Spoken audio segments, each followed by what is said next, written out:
Welcome everyone, this was meant to be a tutorial, but instead it's a different video. So, can you connect the Xbox Series X controller to your Samsung Galaxy Z Fold 3?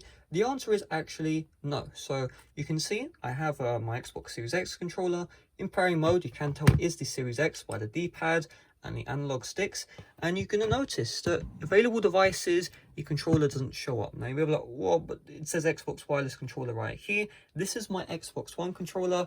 Like 10 minutes before I recorded the tutorial on how to pair the Xbox One controller, everything was fully working. I just refreshed Bluetooth, and you can see the Xbox Series X isn't showing up. So if you do own the Xbox Series X controller, currently you will not be able to pair it. When it is possible, there will be an updated tutorial on my channel, so make sure you are subscribed, the bell icon enabled.